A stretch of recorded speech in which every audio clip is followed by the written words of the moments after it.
Let's go. What's up, bro?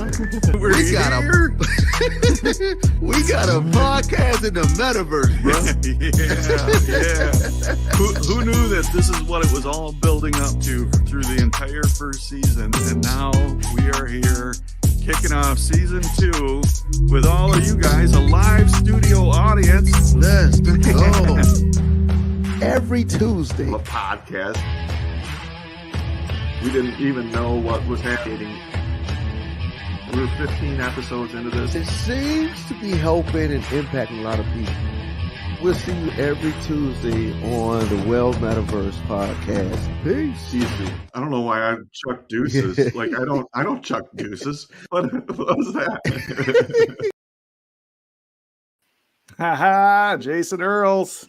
Yes, sir. We're back. Yeah. Back with that budding hotness. Yeah. Well, MetaVersed. Well, Coming to everybody live. What's up, Ramona in the house? Hey. Dude, how you feeling, man? Good to be with you, bro. Always good. Oh, for sure. I gotta tell you, man, I missed you. Friday, Friday, by the way, Oculo stepped in and crushed it on Friday, the live recording. A little part of me is like, man, I need my Jason fix. No doubt, man. What's up, Kimberly? How you doing? Hey, Kimberly. Yeah, what's funny is, and shout out to Oculus, man, it's who you are in real life is magnified in the metaverse. Man, where have I heard that before? And man, so I'm sitting there at this convocation now. I'm born and raised in Virginia. Texas does things different. So most of the school system, like we have Portsmouth Public School, PPS, or Virginia Beach Public School System. Texas has ISDs, Independent School Districts. Need this information. So every single independent school district has they have what they call a convocation. So it's a big deal where they have all of the teachers, custodians, bus drivers, nurses, principals, everybody, librarians, everybody comes in one arena or one event center and one venue, and they just pump them up, encourage them for the coming year. Very cool. Very cool. So I was the guest for this school district, Cedar Hill School District. And somebody's in the soapstone now. What's up, Jamie? Tell everybody hey. And so yeah, man. So this was in what I've discovered doing events. You got concerts, you've got club events, you got church events, you got hotel events, you got school system events. There's a big difference in the technology gap. So I was like, well, hey, they got all my slides. Like, this is going to be good. It's the school. I know they got Wi-Fi, but let me bring all of my equipment just in case they don't, have the good stuff. And I feel like it's a good thing you did, huh? Bro, but still, when it was time, you heard me, first of all, yeah. Like when I got there, I was like, okay, I looked at the deal. I'll do my time. Jump on the Oculus and we'll record in world. Well, they were running behind, and right when I was calling you panicking, the guy came in. I was like, how much time I got? He came back like, you got an hour. I'm like, okay. Anxiety gone. Uh-huh. But then I got the Oculus, and they got to do some back coding, password stuff to get you logged in. Oh, no. I was like, but I said, I sure hope Oculus is around.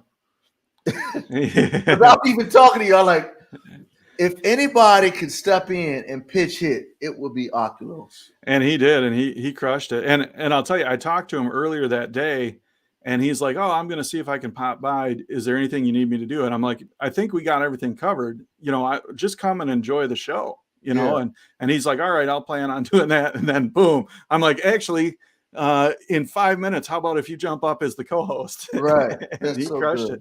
But you know, I remember hearing a good friend of yours, Michael Jr., talk about why he uses a set list.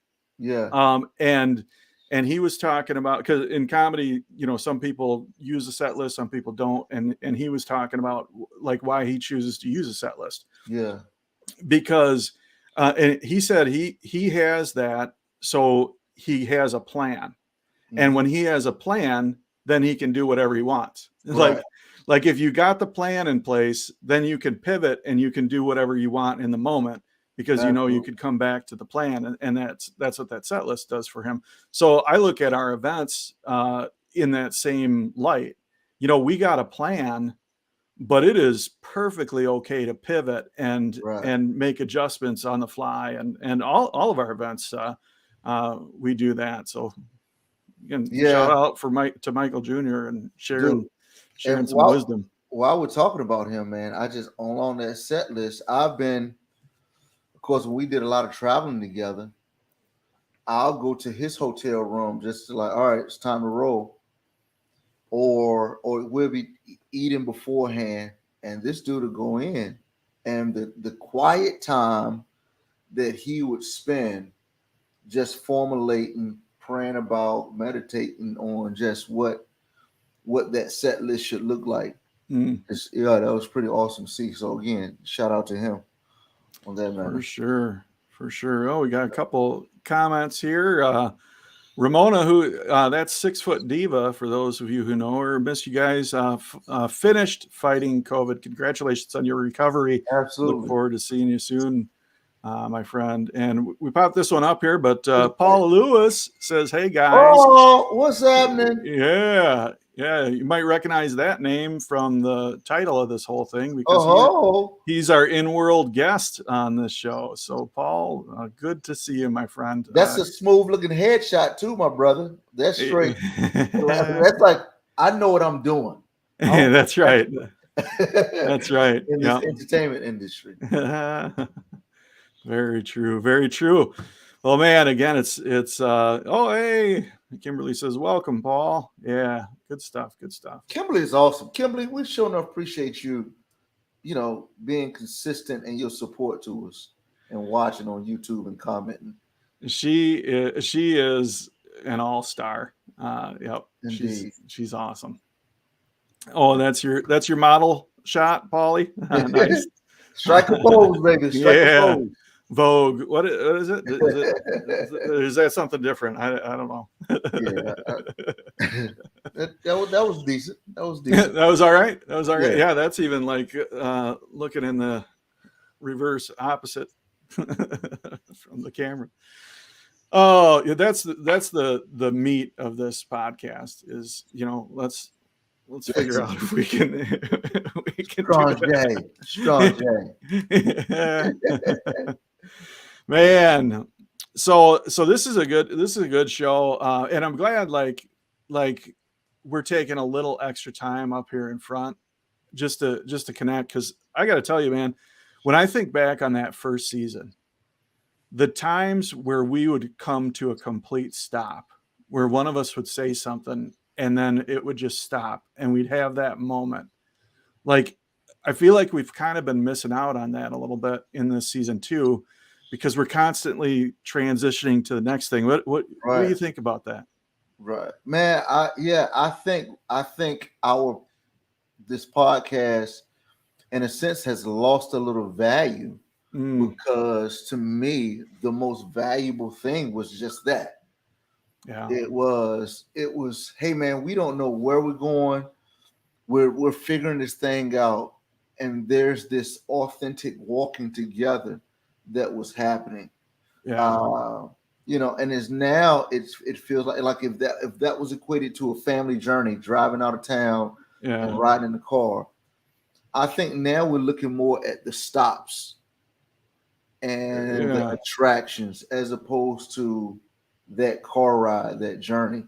Right. And the stops are great. That's part of it. But like, man, because my schedule has picked up, I'm like, I've missed. We had to get 2 or 3 people to pitch it for me now. And I was like, man, it's still, I don't know. It could be one, because that's where you and I connected. Like everybody, you got to understand, we avoided talking so we can have our authentic times together talking now. Yeah. And so for me, I've been missing that. But then looking at the podcast, it's like, those are cool, but I don't enjoy our moments together, even on stage when we're in world. Yeah. Because it's not you and I on the camera, right? Together on the screen, and we're here and other people. It's just, it's lost a little bit for me. And I'm glad you brought that up, because I was like, man, I gotta bring that up. I feel like we need to find a better the right percentage of everything. I'm not gonna say balance, but the right percentage, slices of the pie to put in. No, I'm right there with you, because like it felt like in the first season we were recording our conversations, right? And now it feels like we're producing a show. And it's not that one is necessarily better than the other, but they're definitely different. Absolutely. And we got to somehow rebalance it just a touch, so we get back to just you and I talking. I mean, that's yeah. Yep. And my dog says hello. I don't know if y'all can hear him. Hello. What's your dog's name? Onyx. Onyx. Yep. Onyx, like the stone. And not a person name? No, not a right. And all the stereotypes just about work. We kind of broke a lot of stereotypes with our dog. One, he's in the house, you know. Yeah. Then two, we had pet insurance for a while. I really felt like, wow, I truly do live in the suburbs now. We got dog insurance. Yeah. I wouldn't tell anybody though. I was a little embarrassed.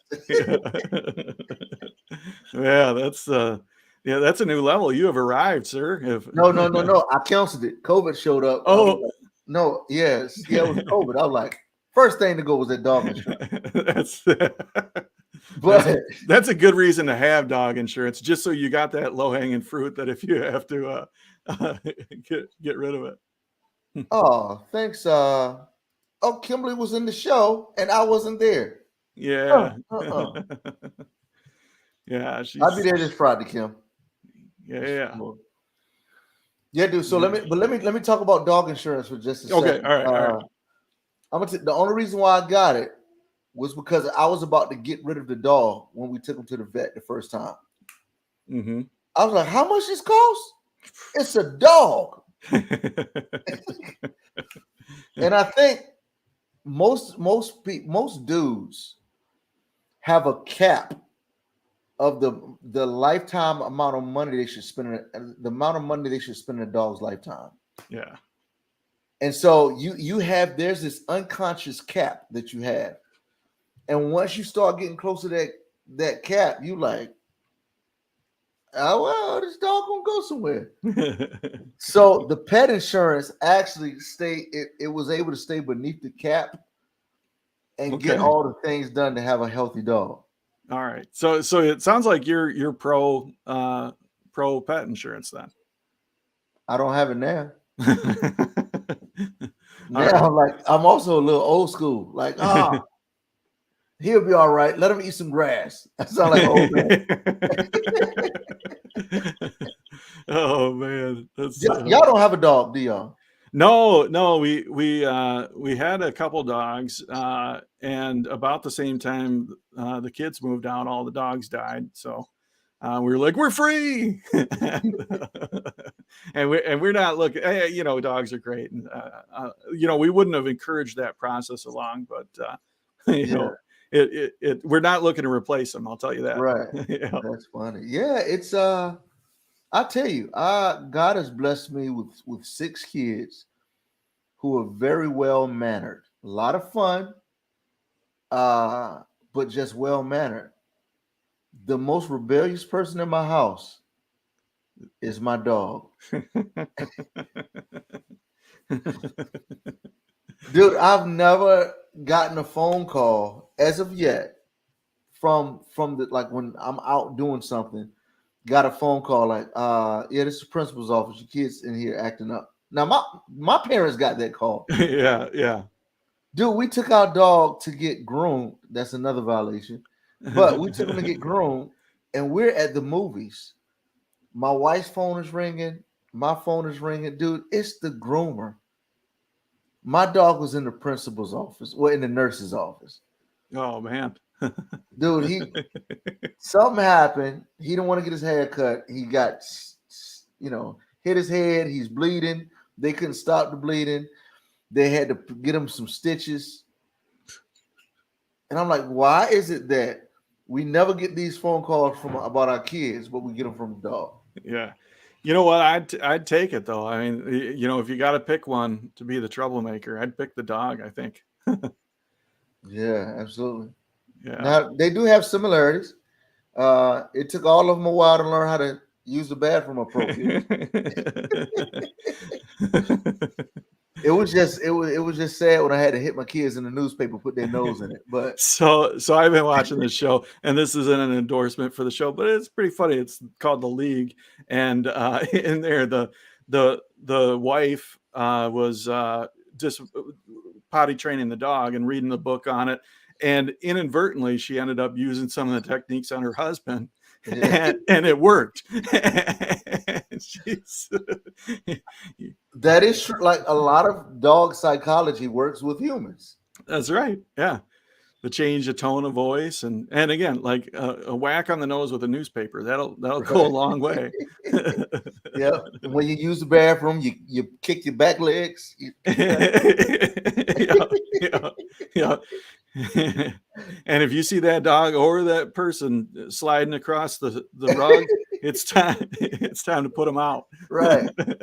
If your husband goes outside, ladies, and he walk around in a circle smelling, he about to use the bathroom. Yeah. He always get frustrated and start talking loud when the fire department's rolling by the house, fire trucks. Suddenly perk up. Somebody's about to come to the door, and he's probably going to start barking. Oh man. Yeah. Man, this has been an interesting time at the Soapstone. Like we've been really working to kind of flesh out the leadership team for the Soapstone, and we did that in a first step by bringing in people with the title of lead producers, and the idea would be we'd really work to set the culture with them, and because of them, them being a part of setting that culture. Right. And then with the hopes that'll translate to the whole team. Yeah. And that was an important step, and that's been working really, really well. And now we've even started to take an even bigger step to be organized and planned and intentional on things. And it's cool to see this team gelling and coming together. It's amazing. The internal team and also the external team. I've had a lot of meetings lately with external partners, and really working to build out the kind of the necessary stuff to run a business, the accounting, the general counsel legal, the intellectual property legal, the PR folks. Right. Today I met with an advertising agency, and this is a turtle on a fence post thing. It's for both of us. Yeah. Because the firm is here in Zeeland where I live, and it's called David and Brooke. And I look on the website, and it's kind of like an older, staunchy looking ad agency. Yeah. Real conventional and traditional. But then you start looking through, and you find the owner, whose name is Owen, and the owner is a young buck, a young kid, and wow. And I'm like, now this is interesting. This is good insight. And I went in and met with him today, and man, this guy is a rock star. I can't wait to see the role that he's going to play in helping us communicate. He's going to be focusing really on social media and then like a little bit on the website development stuff, some graphic design. But man, it's cool. It's really cool. I love to see when the right people come together at the right time. Dude, it's nothing like it. It's a great composition of a song when the right people come together and doing what they do. Dude, it is music that makes the earth go round. Man, I had not thought of it in that framework, but it is the composition of a beautiful song. Man, it is, man. That's how I view it, man. It's whenever I see people, what's up, Big Mama Bethany? Big Mama, man, Big Mama. Have you met Big Mama in there? I don't think I have. Oh, dude, you got to connect up with her. She's so cool. She's a builder. She's a community member. She's awesome. Super, super cool. Big Mama, good to see you. I look forward to meeting you, connecting with you. Yeah, man. When you really understand music and the symphony, the orchestra, or even just you can take some modern music with what a producer has to do to get every single sound in sync. That's what it is, man. Yeah, and it's been a little bit uncomfortable, to tell you the truth, because like when we first started, I was probably 90% in world, maybe 10% out of world. Like, I mean, I was in the metaverse for most of it. Now it feels like it's flipped to where, you know, out of like the responsibilities that I have, about 90% of them are taking place outside of the metaverse. And it's all to keep the metaverse going and to, you know, to add value to it. But less and less of it is actually being in world, which, man, it's a good thing I got a team. It's a good thing I got a team of people that has the culture, you know, going back to something you said early on, culture eats strategy for breakfast. And there is a culture of caring, a culture of commitment, a culture of togetherness in the soapstone and amongst the soapstone team. Yeah, man. And that's that's the beat of the drum. Dude, I it's funny now, of course, like my schedule just the last few weeks, you know, I've had events where I hadn't been having events.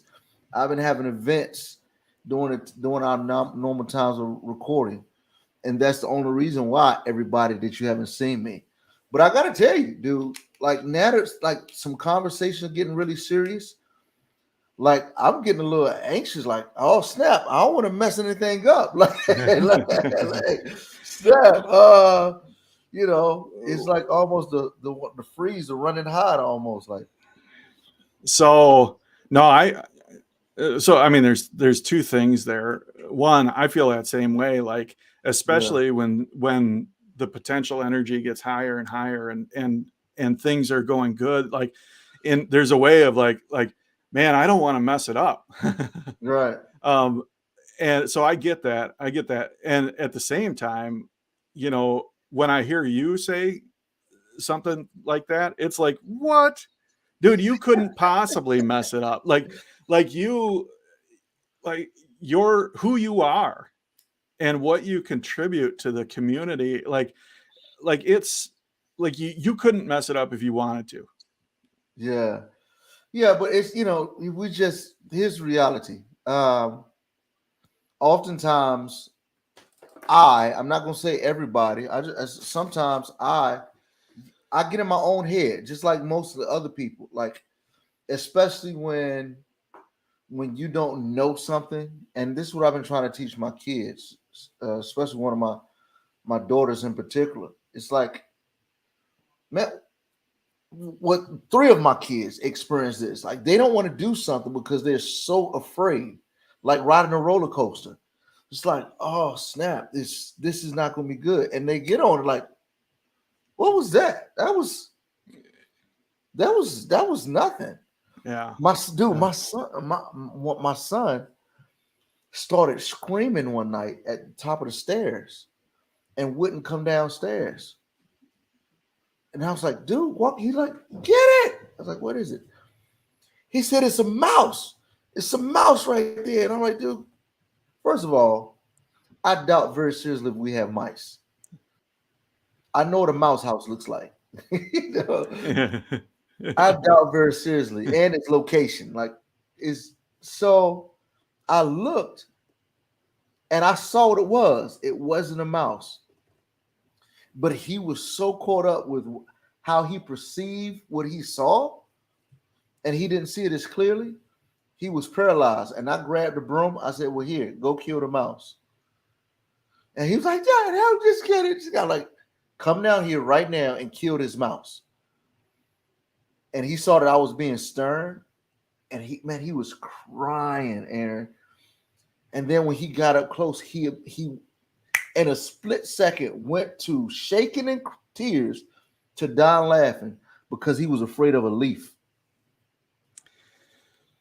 Man, there's a lot there. Oh, so much there. Man, that discomfort, that fear, that desire to not move forward and take action.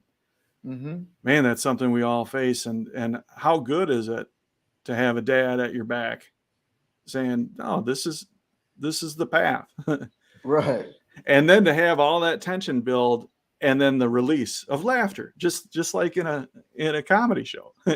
and notice what I didn't do for him, because I knew this was a defining moment in his life. I was like, he's going to look back on this. This will be an eternal lesson for him. Yeah. That he's scared of a freaking leaf. Yeah.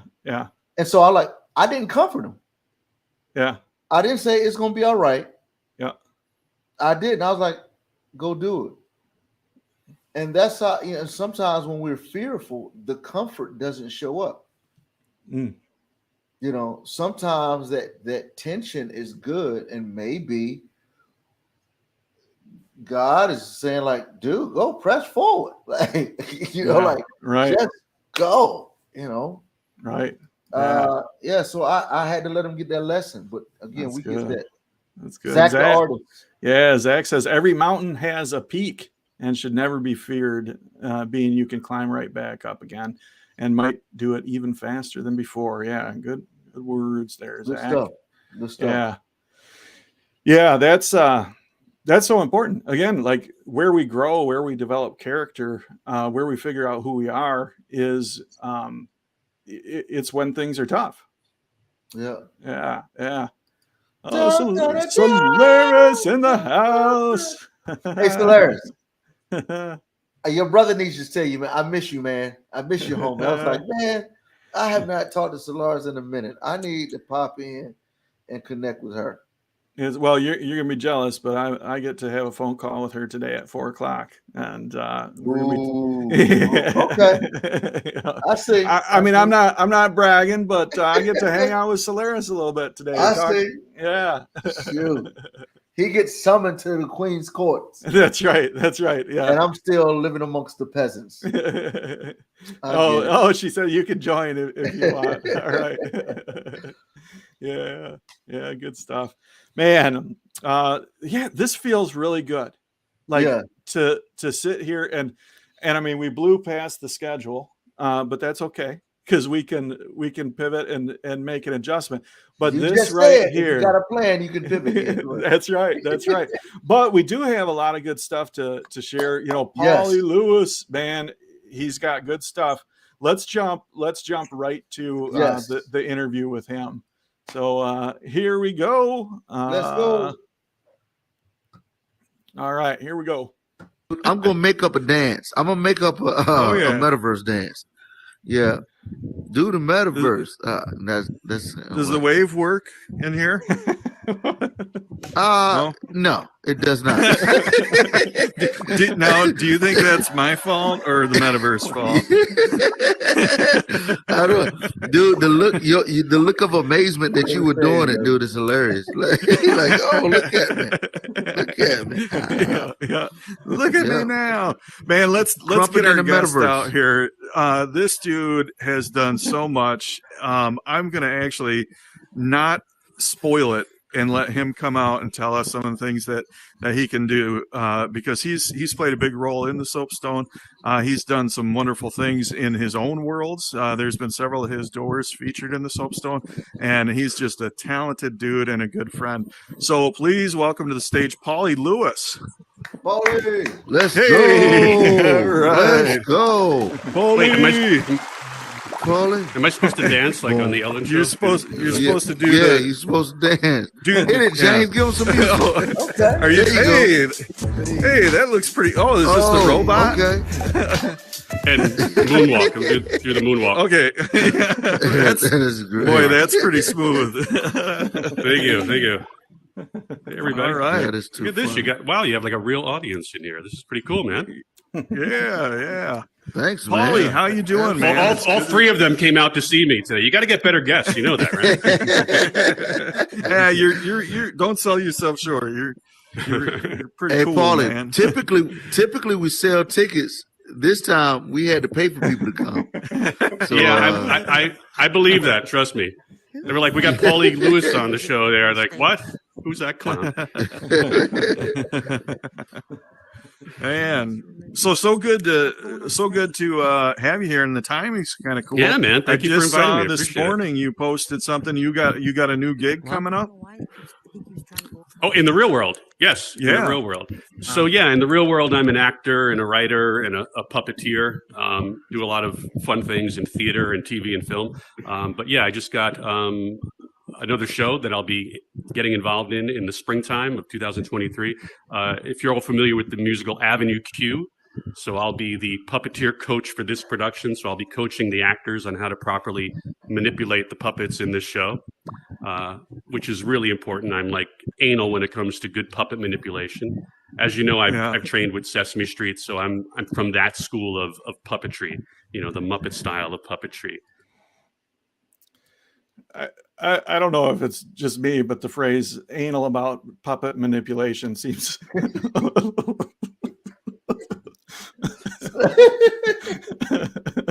You know what's funny, Paulie? When you said that, I was like, "Whoa!" I'm not even gonna say. I'm gonna let that one fly. Yeah, I couldn't do it. I decided the same thing, but then I'm like, Yeah, that was great. oh, and Paulie's laughing as well. It's like, yeah. Well, how do the puppets feel? I know. And so it's really important that the characters are very realistic and fun, you know. So yeah, That's actually man, going to let me be ask the you this. name of the So- next chapter. Yeah. So when Sesame Street, are you able to see the kids on a lower level than what you are? So yes evidently and no. nobody.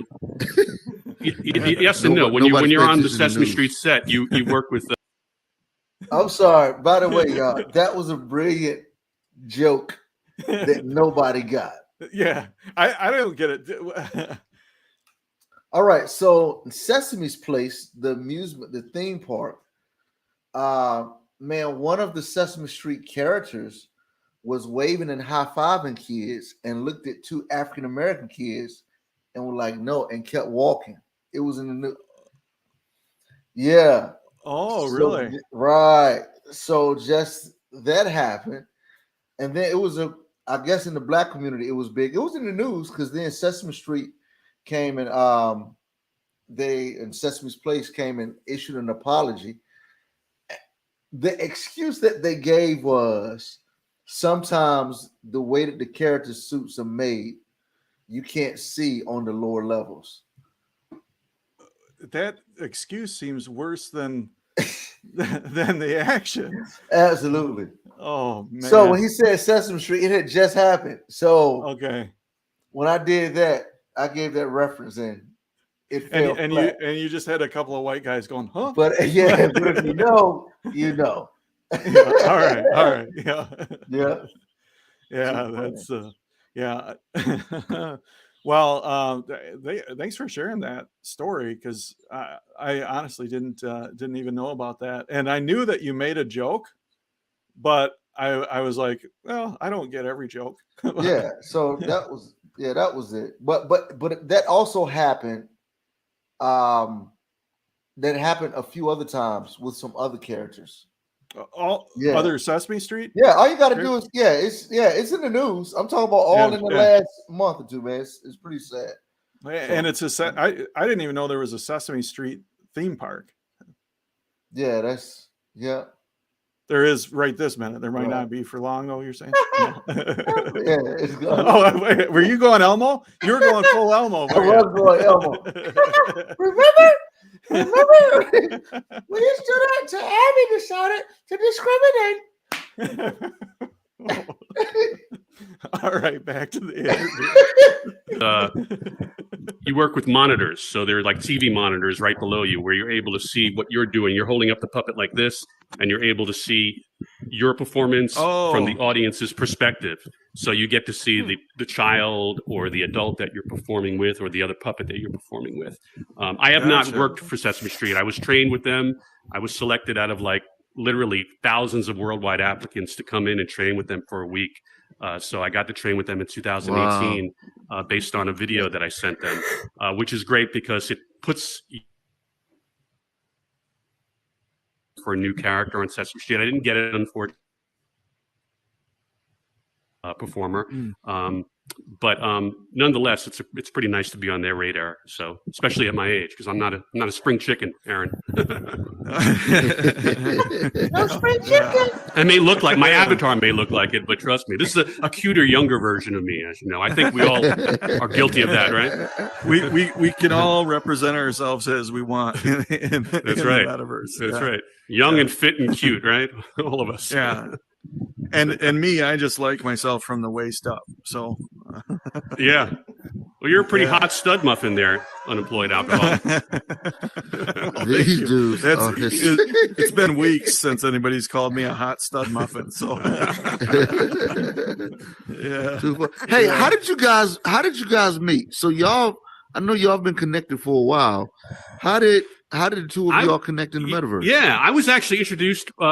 Oculus introduced me to you one night. I was building my first world, and he had come in to, I think, test it, and he was helping me tweak a few things. And I think one night I was at the soapstone, and he was there, and you were sitting in a booth, and he said, "Oh, I'd like you to meet Paulie. He's an interesting guy." Blah blah blah, and that's how we connected. Yeah, boy, Oculus, big shout out to him. He is a connector. But not just him. I mean, this whole platform, you meet, like you mentioned before, you meet so many incredible artists, and I'm blown away constantly by visiting worlds. So I visit worlds, not just for fun, but also to do research, to see how I can get better as a world creator. Because I specialize in characters. That's my thing. And there are some people who specialize in architecture or scripting. I'm slowly getting with the scripting. I just published my first world where I did about 95% of the scripting. It's a scary world called The Hallway. Wow. So if you check that out, if you get a chance, it's pretty What's the name of it again? Give it to us. The Hallway. So it's one of about 8 worlds that I presently have. But I never thought that I would actually build worlds on this platform. Yeah. I remember, first I got my Oculus back in December, and I got COVID, unfortunately. And so I was stuck in a room for 14 days. Thank goodness I had my headset, and came across the world building tool. And I was very intimidated by it. I sat there and said, I can never learn this. This is crazy. So a few days later, I decided to put it on again because I was just bored out of my head. So, and I said, Paul, you're an intelligent guy. You could learn this. So I watched the videos and really listened. And little by little, you just start playing with those building blocks and stretching them and adding texture. And before you know it, you're a world creator. So, and like I said, since then, I now have about 7 or 8 published worlds, Yeah, but my point is, I'm always going to different worlds to do more research and to better myself. So I mentioned that I do characters. My characters are very cartoonish. So I come from the world of like old cartoons and Muppets. So my characters are more in that style. But I'm seeing characters like Sherzad. I hope I'm pronouncing his name correctly. And Fried Death, and how they and my partner Black Jedi, who's one of my partners in a world that we're going to talk about later. Black Jedi, man, that guy. Yeah, he's awesome. He's so talented. Yeah. But I love the way their characters are so detailed. And so now I'm experimenting with that in other worlds that I'm working on. I see. It's great. You're always learning. You're always a work in progress on this platform. And the great thing about it is everybody's willing to teach you. Mostly everybody. Yeah. So let me ask you this. So you said that you did 95% of the scripting. And scripting, when people hear that, or the coding, man, that stuff seems intimidating. And you, oh, man, you are started you kidding me? From scratch. Look, so how was that process for you? As soon as you think of scripting, you think of numbers, you think of mathematics. And I know there's a great deal of mathematics involved in, I guess, advanced scripting. But and I'm, the right side of my brain works incredibly. You tell me to write a song in 3 minutes, I'll write a song or build a puppet. But if you tell me to add 2 and 2, I can't, I'll tell you 20, So, but so scripting, that was very intimidating for me. But if you really break it down and look at it, it's just a question of completing the sentence, completing the mission, taking those fragmented words from the menu. When world starts, when player enters trigger, animation begins, or whatever it says, and you just put those words together to create the goal of the action that you're trying to put out there. So I would advise everybody just to really just experiment. It's all trial and error. It's not going to be perfect the first time around. And even with basic scripting, where you just walk into a trigger and set off a sound, that's a good way to start.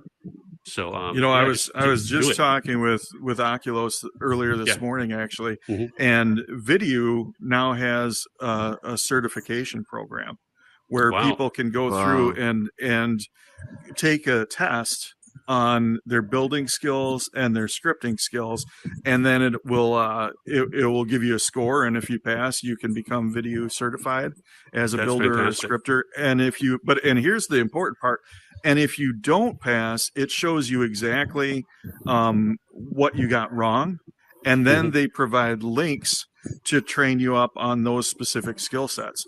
So, I mean, this is the start of something really powerful and valuable. But see, that's a perfect example of why this community is so wonderful, because you have people like Video who just go out of their way to teach you, asking for nothing in return. Because if we're encouraging people to build worlds and we're providing resources for people to build worlds, better worlds, we're expanding the community. We're making Horizon Worlds a great place to visit, and that's a good thing for all of us. The bigger it gets, for sure, the higher it'll get for all of us. There'll be better opportunities for all of us. So I love it. Now I just have to get my wife into MetaVerse. She just wants no part of the MetaVerse, and now I have to convince her. Right. I think we all share that in common. That's right. But the cool thing, Aaron is the first guy that I've known to take his wife on a MetaVerse date. Oh, really? That was a fun You're date. a romantic devil. Look at you, man. Oh yeah, you don't reach 28 years of marriage without it. I got you beat by 2 years, buddy. So well, you must have a little bit of romance in you then. I was about to say, evidently you can make it 30 without it. Yeah. At my age, I don't know. We'll see. Yeah. Man, so I want to interrupt this right quick just to say, man, dude, some of the comedy that pops up in my mind, man, is the timing. With the lag issue, I'm like, man, will I hit it this time in the conversation? That was the moment where it did. I was like, fine. That was a good joke.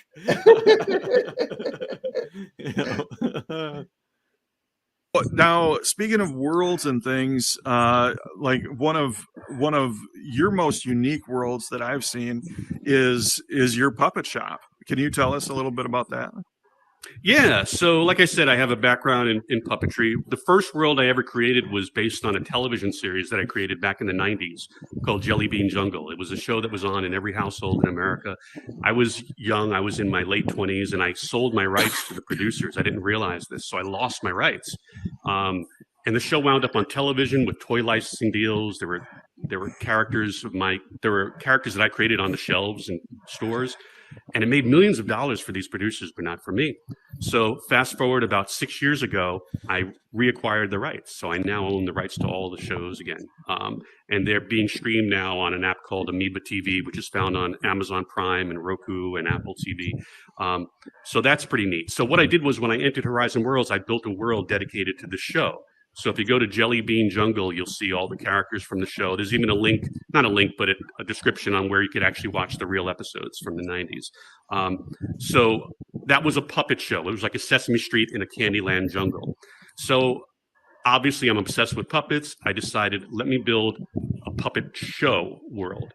So I have a little world called the Puppet Show where you can go in and there's a little puppet theater and you can put on hand puppets and sit there and put puppet shows on for people. Mm-hmm. And I've been in there where adults have gone in there and played like little kids with these characters, and they've put on the funniest puppet shows. And a few weeks ago, I went in there was a bunch of little kids. Now, normally I don't like when little kids are running about the world, but if they're well behaved, I have no problem with that. And they were putting on the most sweet and innocent, adorable puppet show I've ever seen. So I just let them play. And I thought that was wonderful for them to be creative like that. So then I came across the idea of maybe making an actual shop where people could build puppets and maybe even create videos with these puppets.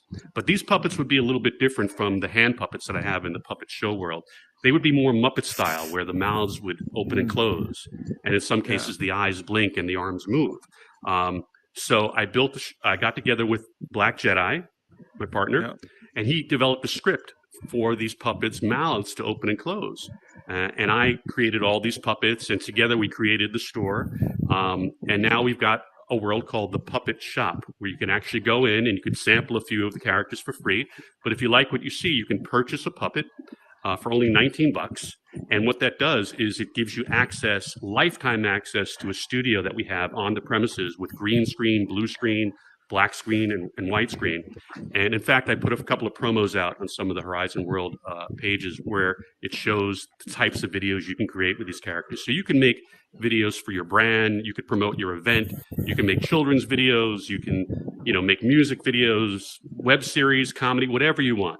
And we've got people puppets, animal puppets, we have monsters and aliens, and they're pretty fun. They're pretty fun. We have a couple of examples of the characters, which, matter of fact, you have one of the puppets. So yeah, you blessed us with Johnny Soapstone, which I think was your first commissioned work that you placed in a world. Exactly. Yeah. But you've got him here, don't you? I do. You want to bring him out and say hello? Bring him out. Bring him out. I'd love to see Soapstone's in the building. Yeah, show us how Johnny Soapstone's supposed to be used. All right. So here's Johnny Soapstone. All right. Let me see if I can. Yeah. Oh, you can go up front if you want. Oh, no, that's okay. I don't want to be. I want to be here with you. How you doing, unemployed alcoholic? How are you? Don, good to see you. Good to see you. Yeah, can I call you Un for short? Sure, or UA. Right, good. How you doing there, Jason Earls? Don't pick your nose. You're on live television, okay? Don't do that. How you doing, you hockey pucks? How are you? Good to see you. Yeah. So you see, normally I wouldn't call a person a hockey puck, but Johnny could totally do that, and he'll get away with it. So you asked, how do we make these puppets move? Oh, yeah. So basically, I'm going to just take my hand out, put my hand back in. You grab him like you would grab any object with your side trigger, and then you release the side trigger, and he sticks to your hand. So you can't get him off until you release that trigger, until you press that trigger again. And then from there on, if you want to make the mouth open and close, you press the top trigger. Hey, how you doing? Good to see you. Yeah, all right. All right. How you doing? My name's Bubba. Good to see you there. Hello there. My name's Bubba. I'm a pig farmer. That's right. We got Billy Hutch in the audience, and we got Robert GVR and Coloma. Coloma, you owe me money for that pig you bought last week. I know. Yeah. Man, you look like a weeble wobble. We fall down. That's right. I'm a weeble wobble. Yeah, that's what happens when you're on a pork diet. You know what I'm saying? Just nonstop pork. Yeah. This is Wolfgang, and he's a werewolf. Hey, how you doing? My name is Wolfgang. Oh! So it's great for holiday themed. You could do Halloween videos. We've got a Frankenstein character and a vampire character, and we've got a hunchback character, and we have aliens, and yeah, it's pretty cool. Pretty darn cool. Yeah. So if I wanted to, let's say I wrote a bit that that would be actually better in another voice, I could just Yeah. buy into that system, go to your studio and create my own, voiceover with, Absolutely. or just So yeah. if you purchase a puppet, you get lifetime access to the studio, like I mentioned. And once you do that, I strongly advise anybody to create a closed session. That way nobody comes in and bothers you.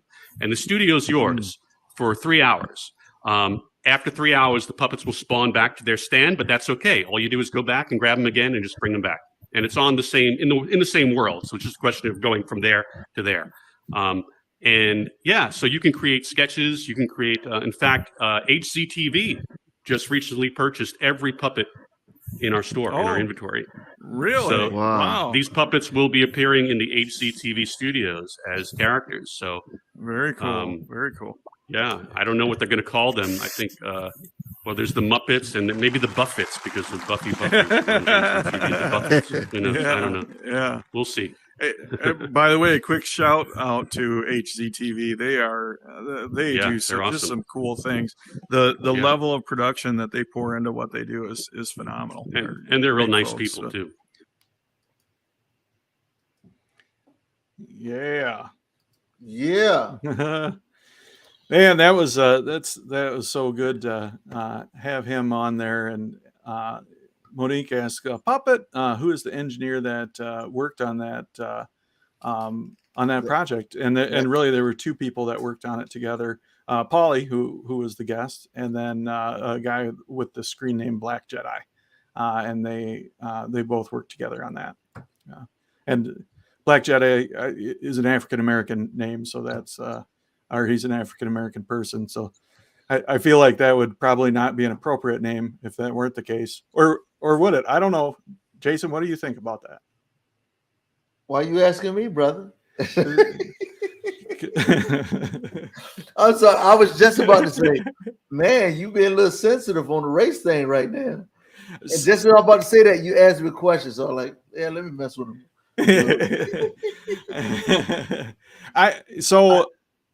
All right. Yeah, so there's let me tee it up. Yeah, sure. Yeah. So I know part of the reason why you like that because in particular that first puppet that came out, you've caught some people have been upset because of the perception of that, how people perceive that puppet, what it looked like, or what it now. Now Paul explained where he got this from. That it's an old, one of those old comedy club characters that, when comedians used to wear black suits and, tuxedos. And so that's who he made it after. But then some other people came out. They're like, oh, so this is a monkey. Oh, so you're a white dude with a comedy club. You saying that the monkey is, you trying to say this is us. And so they came, and Aaron tried to tell them that no, it wasn't. And then I stood up. I was like, listen, I know Aaron. He absolutely meant for that to be a monkey. I'm just like, and that's the clip that'll go viral. He absolutely, unequivocally, dog. It's good you got my back, man. Thanks. You know what? Absolutely. At first, he had Confederate flag on. I was like, well. You're like, hey, this is too much, man. You got to dial it back. Hey, dude, calm yourself down, bro. man. Well, and we can laugh about that because it's so far. Because it's absolutely ridiculous. Like to think. Now, I understand historically when a white person, because of the skewed, jacked up, stupid ways that some white people talk negatively towards black people, the African American community, and use terms like apes and monkeys. So when you're in a minority culture and you step foot into a diverse culture, sometimes like when you see stuff like that, and white people, are you exposed to white people just use the term monkey? As soon as you show up in a white person's establishment and they have something that resembles a monkey, and that's how you perceive it, all these alarms start to happen.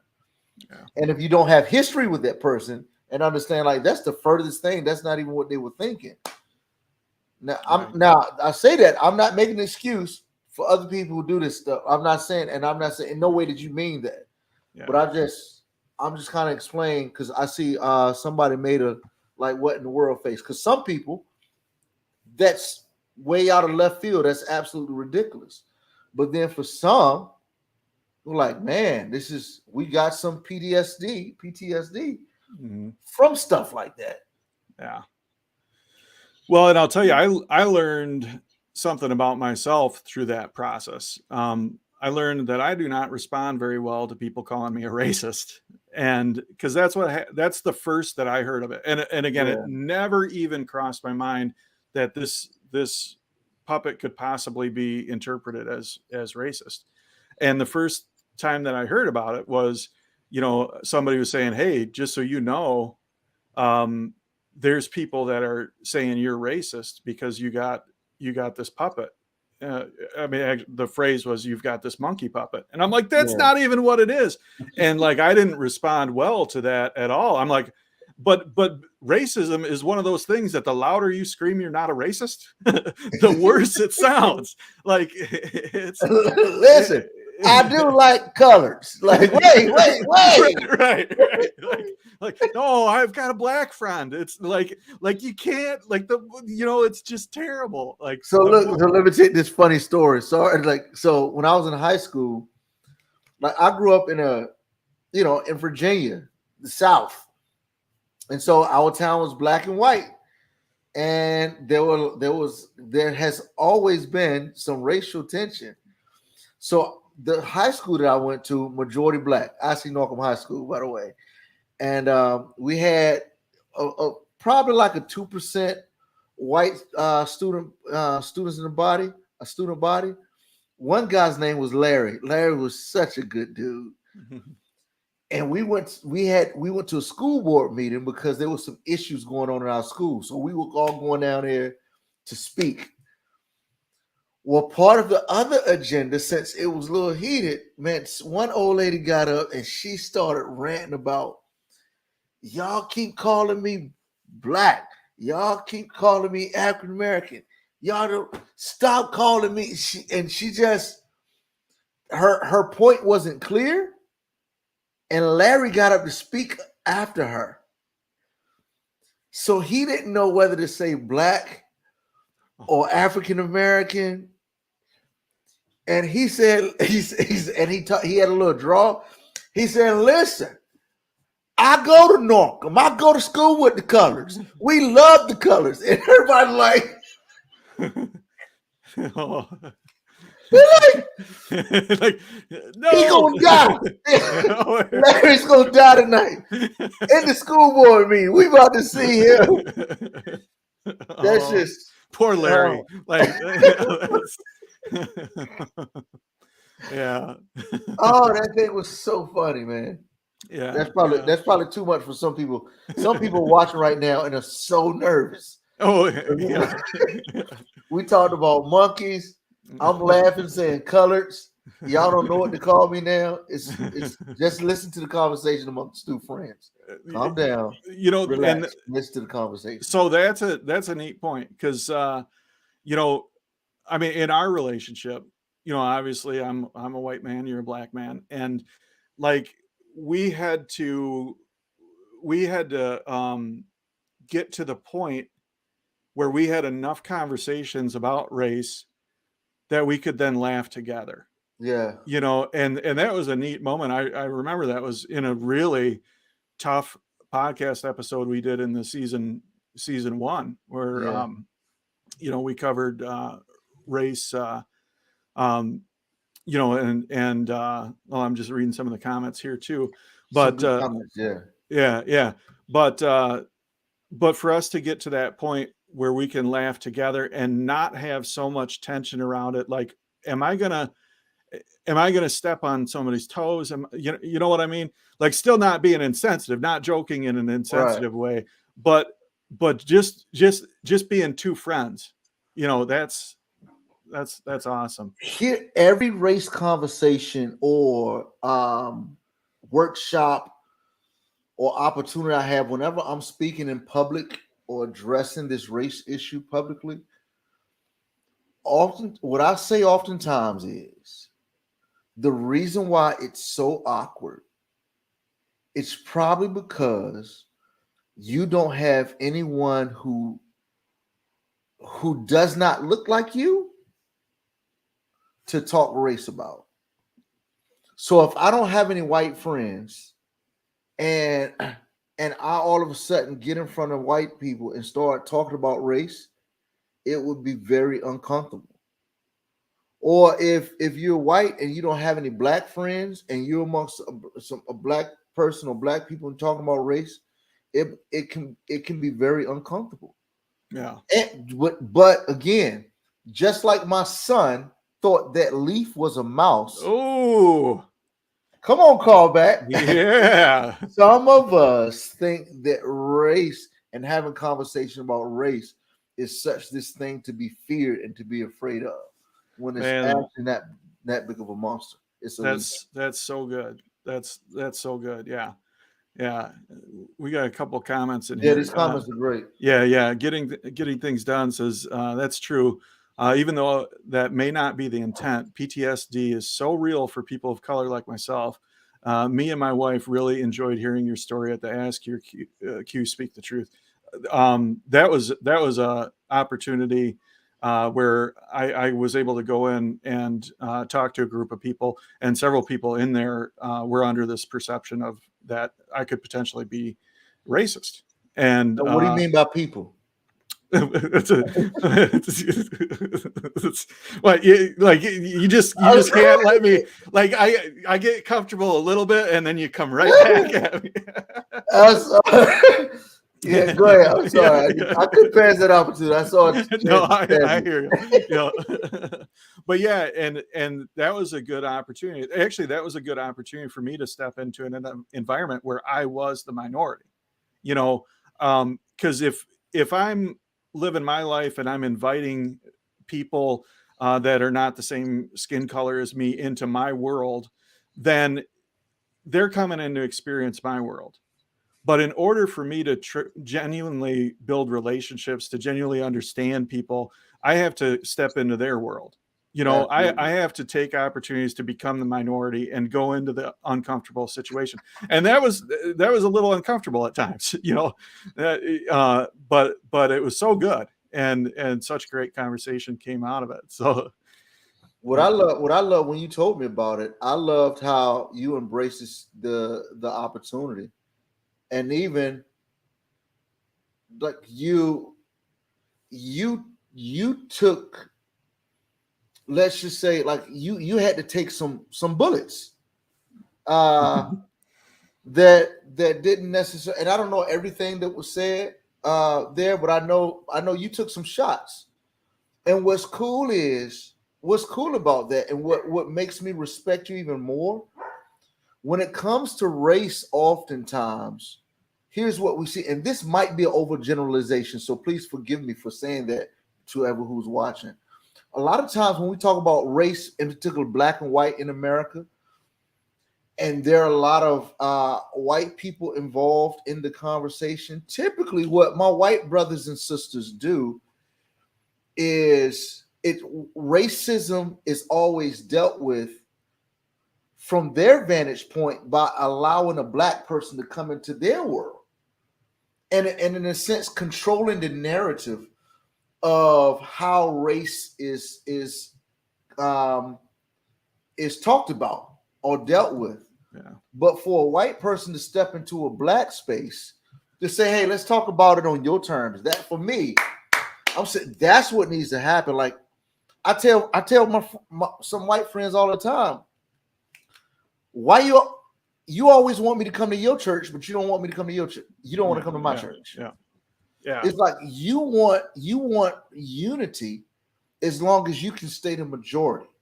Right. That's that's the thing right there. Yeah. You can see my forehead. That's the frustrating thing. Like now, like this when the joke stopped. Like, yo, cut that out. Like, no, you put yourself. We've had to play the minority for forever since we, since 1619 when we came over this piece. Like, won't you put yourself in the position of being the minority so that you can see and be a little bit more empathetic or hear it from our vantage point? Yeah. Not trying to control the narrative. Anyway. Yeah. Well, and I've had the opportunity to do that a number of times. Yes. So this might sound weird, but I remember when I realized I wasn't Black, and I went to middle school, or I went to elementary school on the south side of Chicago. I went to Metcalf Magnet Elementary School. And there was a day walking around on the playground where I was playing Periscope in a submarine, and I had one eye closed and I was spinning around in circles looking at everybody else. And I was like, hey, why doesn't anybody else look like me? And me and my sister were the only white kids in the school. And I was, what's your friend's name? Like, Larry. I was Larry, and that was fine, but it was that moment that and I don't know how much that influenced me or impacted me, but I had that moment where like I realized I had the feeling that I was different. Yeah. And that probably set a tone of empathy. And then, all through my life, I've had opportunities to be a part of Black communities and be integrated and be a part of that. And it's been really, really good. I mean, I told you about a Bible study that I attended in an East Side Grand Rapids church, where I was definitely the only white guy to ever walk through that Bible study. And it was great. It was great. So I guess all that is to say that, that's where you gain empathy. That's where you gain understanding. That's where you gain perspective. But that's also where you have a good time. Like, get out of your comfort zone and step into a spot where you're the minority and experience culture, Yeah, listen, man. Yeah, if you want to experience culture, get with some brown people, some Black people. Cause I'm like, man, y'all invented Frank Sinatra. Bro, that's not. Hey now, wait. I know, old comedy says never talk down to about Frank Sinatra. I'm like, yo, Frank Sinatra. I get Frank Sinatra or Bruno Mars. I'm just saying, you gonna party harder with Bruno Mars. It's possible. I don't know. We already hit too much controversial stuff. We're not going to pit Frank Sinatra against Bruno Mars. Who's gonna rock the party? Yeah. Oh man. So that's great. Hold on. Michael Clark says some parts. Oh, hold on. There's some parts in the country that so the comment is there's some parts of the country that it's that we can be scared to go into the hood or the more dangerous parts of town. That's now when you say hood, do you mean housing projects or trailer park? Both of them. Yeah. Right. Well, Yeah. So, and I think that's exactly what we're talking about. If there's things that we're scared about, Michael says true. Like, yep. He heard your point there. But if there's stereotypes, there's things there's perceptions that we have, and they're not always correct. So that's also not to say that people should put themselves in danger. I mean, there's areas of the country that that it might not be safe to walk through. And Yes, but saying that, help me here, Jason. saying that, does this is way well? Does God always want safety for you in terms of you knowing that you're safe? Sometimes, and I'm not advocating be foolish. Yeah. But there's this verse I was just reading last week. There's this dude named Paul. Here's crazy thing about Paul. So at this point, there was some terrorists going around terrorizing this specific group of people that this guy named Paul was a part of. And in fact, Paul used to be a terrorist. And but then he left the terrorism group, and then he became one of the people who were being terrorized. And he was about to go to the base, the home base of these terrorists, and everybody in his camp on his squad was like, "Don't go. If you go, dude, you're gonna get persecuted, man. They coming after you if you show up there. You used to be one of them. You became one of us. Now you're going back." And he was like, "I gotta go. I know it's dangerous, but I'm going to the terrorist hood." And they were praying, they were crying like, "Paul, don't go." And Paul said, "I gotta go because there's a mission for me. All of y'all are saying we don't like how they treat us. Stay away from there. It's dangerous." And Paul said, "I'm going." And then one dude was like, "We see what the will of the Lord is." So sometimes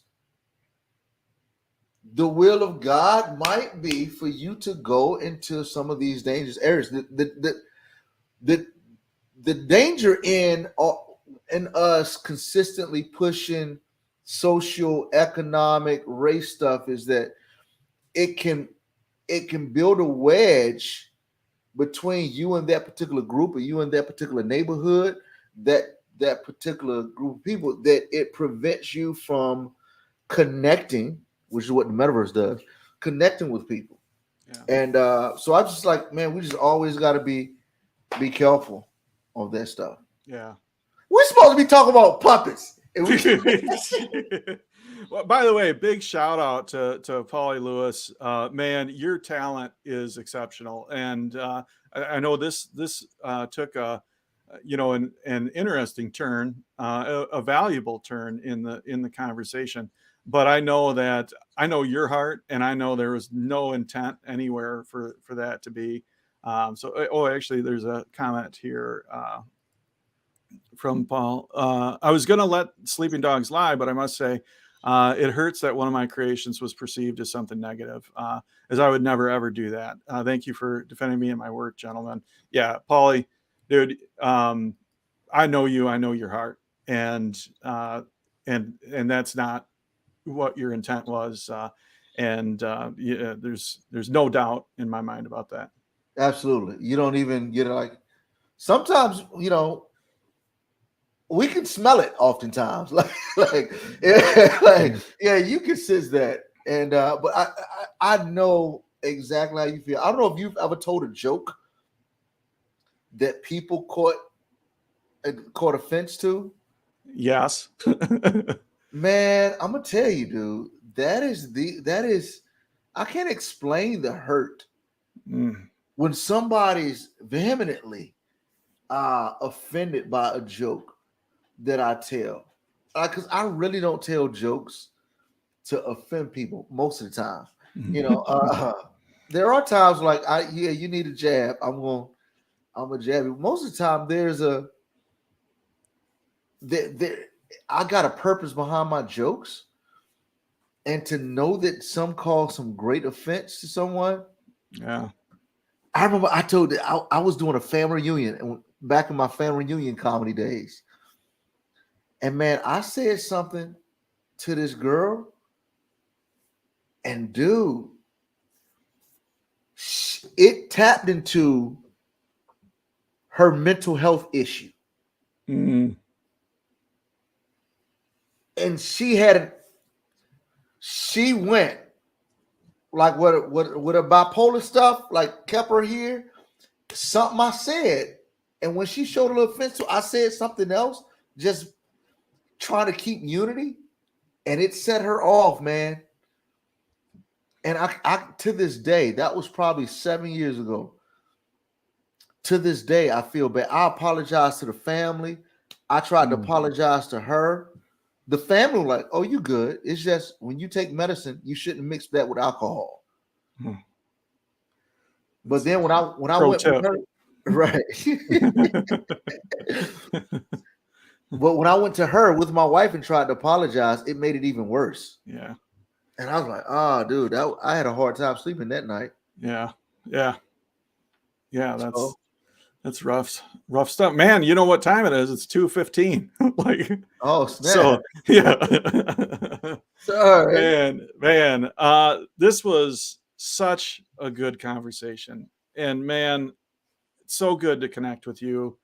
So good to connect live in the metaverse with the folks as we do the live recordings of these, and then again with the live commentary. This is a cool thing, and we're going to continue to adjust the formula and the variety of things that we're mixing in. So, yep. I just want to say, man, hey, black puppets matter, man. I didn't.